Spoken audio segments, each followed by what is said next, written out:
Geçen senede bu yandan tane eti, büyükbaş dediğimiz tane eti hep yükselişte. Bunu defalarda dile getirdik. Maalesef yani hükümetten hangi bir yaptırım yaptırılmadı. Halen de yükseliyor, halen yükselişte şu anda. Nihayetinde küçükbaş dediğimiz kuzu eti yani fiyatları ideal değil, normal değil. Fakat yaklaşık bir aydır o da şu anda yükselişte, o da durdurulamıyor. Her gün hayvan pazarına, yani hayvan borsasına gidiyoruz. Farklı fiyatlarla karşılaşıyoruz. Her gün fiyat değişiyor. Her gün etiket değiştirmek zorunda kalıyoruz. Hem haliyle tabii ki haklı olarak tüketici buna itiraz ediyor. Dün geldik işte bu fiyattan aldık. Bugün ne oldu da yani fiyat değişti? Her gün fiyat mı değiştirilir gibisinde hep itirazlar yapılıyor. Haklıdırlar da aynı zamanda ama maalesef elimizde olmayan bir durum. Bunun nedeni ise şu an yaklaşık bir aydır küçükbaş hayvanlar Kuzey Irak'a kaçak yollarla maalesef gidiliyor ve devlet de buna göz yumuyor. Bile bile açık açık buna göz yumuluyor. Bunun nedeni bilmiyorum artık. Bu devlet politikası mıdır? Nedir? Bunu da bilemiyorum şu anda. Ama maalesef şu anda kaçak yollara her gün binlerce hayvan Kuzey Irak sınırına kaçak yollara gidiliyor maalesef. Kasaplarda şu anda 320 TL bandına gidiyor. Fakat marketlerde 350-360 TL'ye kadar da satılıyor tane eti. Kuzu etine gelince de kuzu eti şu anda 220 TL bandında. Yani kimi 215, kimi 220, kimisi 230 TL'ye kadar satılıyor. Ki bundan bir ay önce de et kilosu 180 TL'di. Kuzu eti yani küçükbaş hayvan dediğimiz 180 TL civarındaydı. Şu anda ise 230 TL'ye kadar yükseldi ve bu yükseliş devam edecek. Böyle giderse kesinlikle yani 250 de bulur, 260 de bulur yani. Maalesef eğer hükümet buna dur demese, bunun önüne geçmese, demiş şekilde o kaçak yollarını tıkatmasa, şey yapmasa kesinlikle bu fiyat 250-260 de bulabilir. Hükümet şu anda geçenlerde işte yurt dışından ithal edeceğini söyledi. Fakat maalesef o et de adil bir şekilde dağıtılamıyor. Sadece batı tarafında İstanbul gibi bölgelerde o da belli sektörlere veriliyor.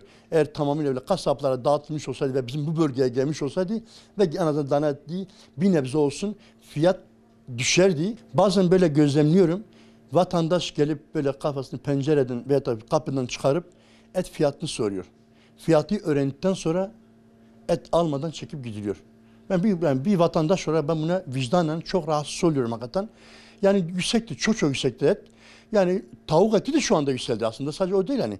Yani şu an beyaz et de çok yükselişte şu anda. Yani şu anda bir kilo kanat kilosu gitmiş 130-140 TL'ye gitmiş yani bir kilo kanat. Düşünebiliyor musunuz? Çok yüksek yani. Yani biz bundan hükümetten bunu istiyoruz ki kesinlikle bunun önüne geçmesini istiyoruz. Yani eğer burada Türkiye'de hayvancılık azsa bunu kesinlikle ithal etmesi gerekir.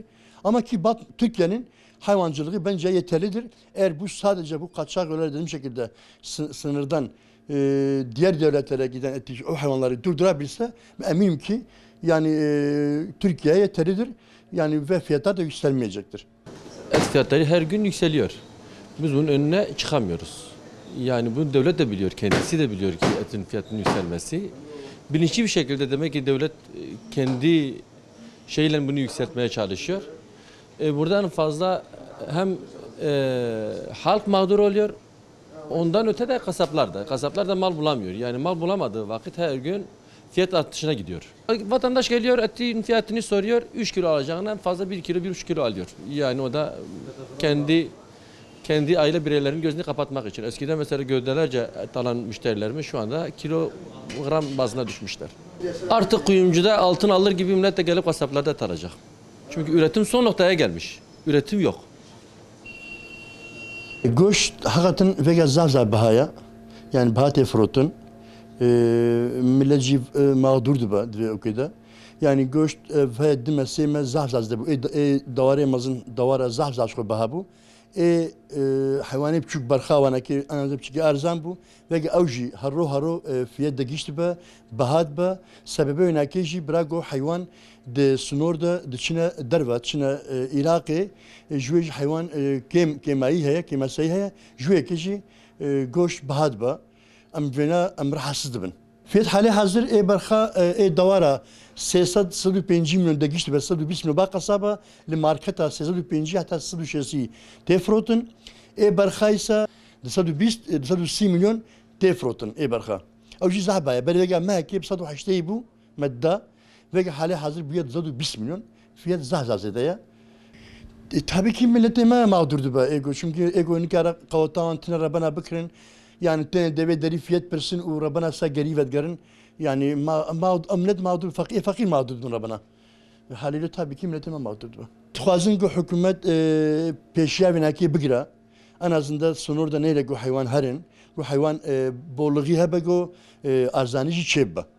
Am ve tuhazın hükümeti bara peşya ve okey bigira bara. Bara hayvan çünkü hayvanı Türkiye ancak bas Türkiye'ne bara neşen derva sonunda neşen derva Futego neşen derva haliyle ve hayvan zahbın ve fiyacı ve kembe arzan be. Fiyatı goş her rol zede be memleketime artık üretime hayvan kêm buya. Ew kesek artık vê îşî dike artık çuwaş terebêjim ê gotike jî artık dev jê diberde mesela got artık zirar dike heqê şivan gram buya mesela par şivan 10 milyar hate girtin vêga şivan 30 milyar 40 milyar artık kesek xwedî dike zehmetî dibe mesela gora par pêrar her sal xelkê hate rojê godet dikerî vêga tên kîlokê dikirin ve ew te tên bazar dikin gerî vedigirin ego dikreji vaka go nafsa xob kujete mesela beka kilo gniveze bikrim ben naf zarki xo nazar ma goş keriye sen normalde o müşteriye gotatın 5 kilo godat kerin de o xala. Tamam saça var.